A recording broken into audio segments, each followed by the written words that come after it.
Hello students, how are you? Myself Vishali Dubey. A very fresh morning to all of you. Now today we are going to start lesson number 4 of 12th General English class of MP Board. Name of the poem is Wonderful World, written by William Bradley Rance. Firstly, we want to discuss with you main points of this poem. First one is the poem describes the wonderful world and a man's position in it. कविता वर्णन कर रही है इस अद्भुत संसार और मानव की इस पृथ्वी पर स्थिति की. The world is Indeed beautiful covered with oceans and greenery. यद्यपि यह संसार बहुत ही सुंदर है. ओशियंस यानी समुद्र, महासागर और ग्रीनरी यानी हरियाली. यद्यपि यह संसार महासागरों और हरियाली से ढका हुआ है. The wonderful air is found everywhere. और बड़ी ही अद्भुत हवा जो है चारों ओर फैली हुई है. The earth nature's the human civilisation. पृथ्वी का स्वभाव मानवीय सभ्यता. A man seems to be very small in comparison to the great earth. इंसान कि मेन MAN मेन है यहाँ पे, MAIN नहीं होगा. मेन मतलब यहाँ पे मानव के लिए कहा गया है कि मानव दिखाई पड़ता है तुलनात्मक रूप से बहुत छोटा. वेरी स्मॉल मीन्स बहुत छोटा. In comparison to the great earth इस विशाल पृथ्वी की तुलना में बहुत छोटा है. But he is more than the earth. लेकिन वह पृथ्वी से कहीं अधिक है. As an like the earth he can love and think. इस पृथ्वी की तुलना में वह बहुत अधिक है, मोर है, क्योंकि वह प्रेम कर सकता है और सोच सकता है. So now let's start stanza number 1. Great white beautiful wonderful world. विशाल, महान, विस्तृत, सुंदर, आश्चर्यजनक संसार.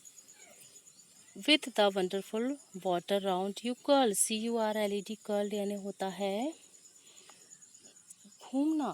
कर्ल यानी क्या था? आवृत, सराउंडेड कह सकते हैं हम इसे. आश्चर्यजनक सागर मेखला से आवृत या घिरा हुआ. With wonderful water round your curl. आश्चर्यजनक कैसे? सागर मेखला से घिरा हुआ. And the wonderful grass upon your breast. और वक्ष पर है तुम्हारी आश्चर्यजनक हरितिमा. ब्रेस्ट यानी वक्ष स्थल पे, ग्रास यानी कि हरियाली.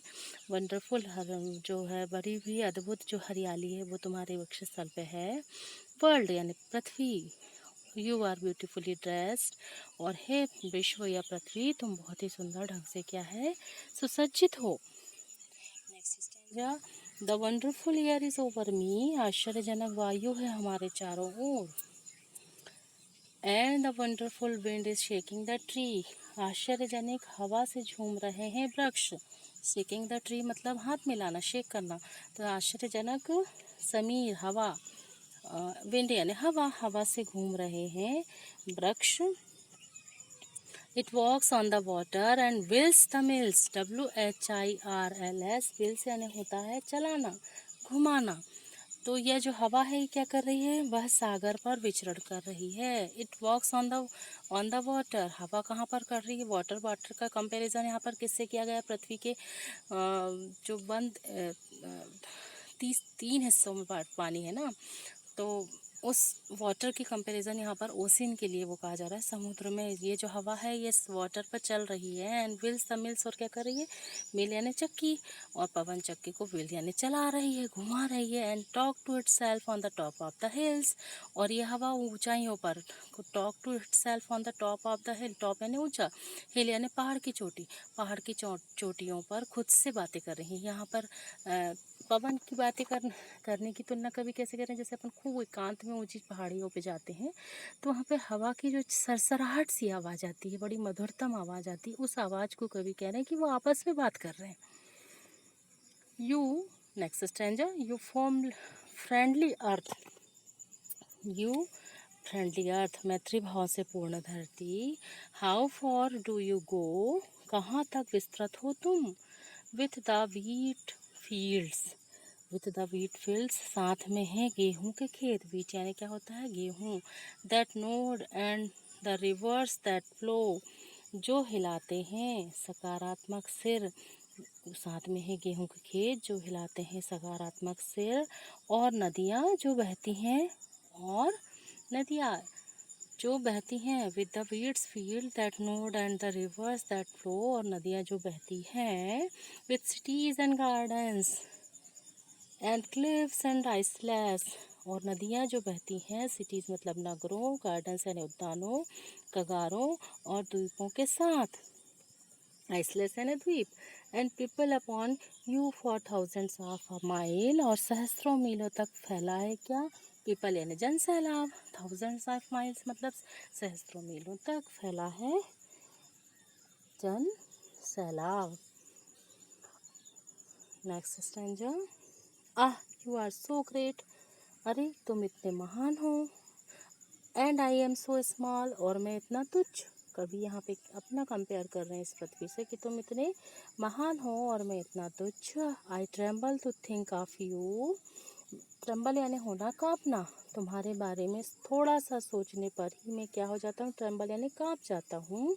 विश्व, एट ऑल, एंड एट, और फिर भी, एट यानी फिर भी, when I said my prayers today, और फिर भी जब मैं आज सुबह की प्रार्थना मैंने की थी, a whisper side me seem to say, एक अति लघु हो, और कोई जो विस्पर यानी धीमी आवाज़ से, मेरे अंदर से धीमी आवाज़ आई, और कोई मेरे भीतर फुसफुसाकर कहने लगा, and whisper inside me seem to say मतलब कहना, जो भी धीमे सी आवाज़ से मेरे अंदर से कोई कुछ कहने लगा, you are more than the earth, क्या कहा, तुम, you are more than the earth though you are such a dot, dot मतलब लघु, छोटा, बिंदु के समान, तुम बहुत लघु होकर भी पृथ्वी से, मोर देन यानी पृथ्वी से बहुत अधिक हो।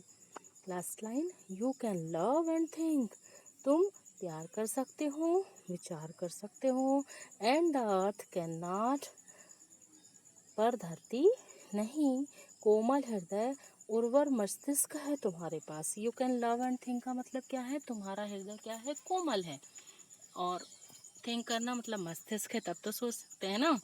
So that's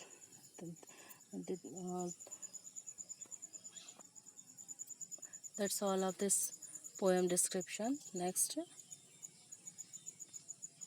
word power based question. First one is which is on your page number 31 of textbook material 12th class. Question number A.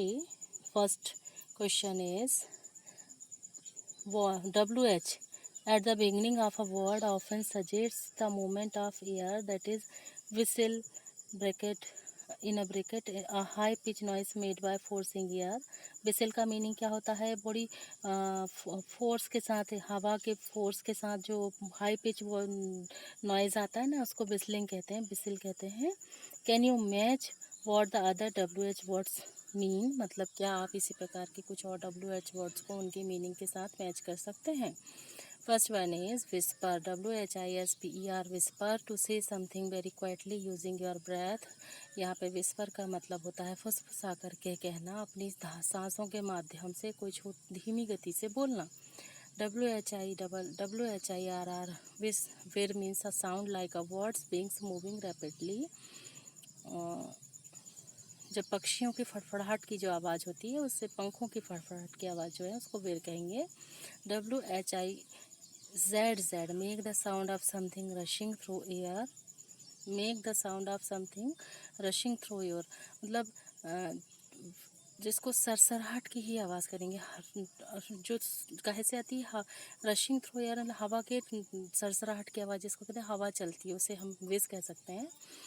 WHEEZD, breath noisily especially with a whistling sound in the chest, मतलब छाती से आने वाले whistling sound का जो आवाज़ होता है, जिसमें बड़ी तीखी नॉइसली मतलब तीखी सी आवाज़ होती है, सांसों की, उसे हम कह सकते हैं वीज।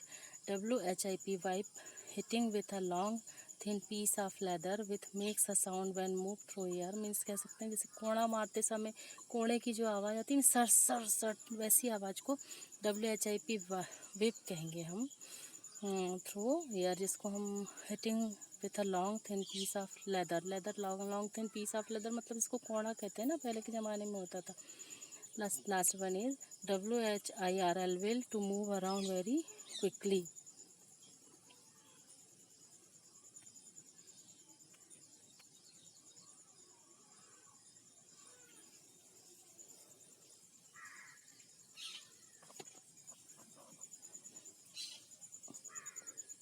Will means चलाती है या घुमाती है. Next one, answer the following question. What is the attire of the earth? The attire of the earth is water of the oceans and the greenery on it. कवि के अनुसार पृथ्वी की पोशाक क्या है? पृथ्वी की पोशाक महासागरों का जल और उसकी हरितिमा है. Second question, which actions wind are described in the poem?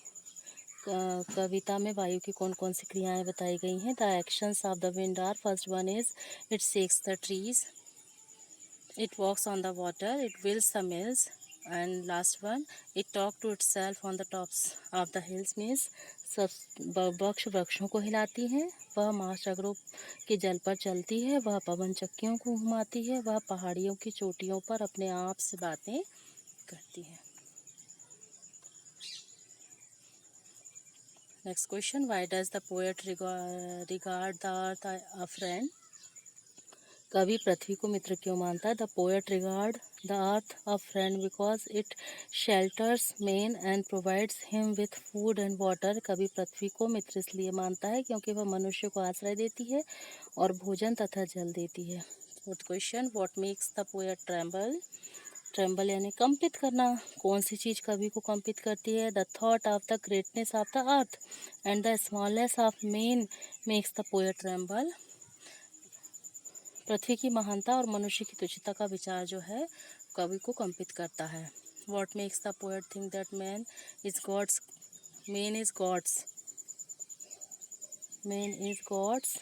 Greatest creation. लास्ट में यहाँ पर ये आएगा, what makes the poet think that man is God's के बाद में क्वेश्चन में कुछ दो वर्ड फिल करना. Greatest creation, GREATEST greatest, CREATION greatest creation. Question है, कौन सी चीज़ कवि को यह सोचने को बाध्य करती है कि मनुष्य ईश्वर की सर्वश्रेष्ठ कृति है. Man can love and think but the earth can not. This thought makes the poet think that man is God's greatest creation. मनुष्य प्यार कर सकता है, विचार कर सकता है, पर पृथ्वी ऐसा नहीं कर सकती. यह विचार कवि को सोचने को बाध्य करता है कि मनुष्य ईश्वर की सर्वश्रेष्ठ कृति है. Last question, complete the following table. यह नीचे टेबल दिया है जिसमें abstract noun, adjective, verb and adverb में हमको डिस्क्राइब करना है शब्दों को, नाउन वर्ड को उनके according. First noun word is beauty, it's adjective word is beautiful, verb is beautify and adverb is beautifully. Second, wonder, adjective word wonderful, verb wonder, adverb wonderfully. Next, abstract noun word is hope, its adjective word hopeful, verb hope and adverb hopefully. Last, FAITH faith, adjective word is faithful, इसका कोई verb नहीं है, adverb word is faithfully. So that's all of this lesson. We will meet you soon. Thank you for watching. Have a nice day.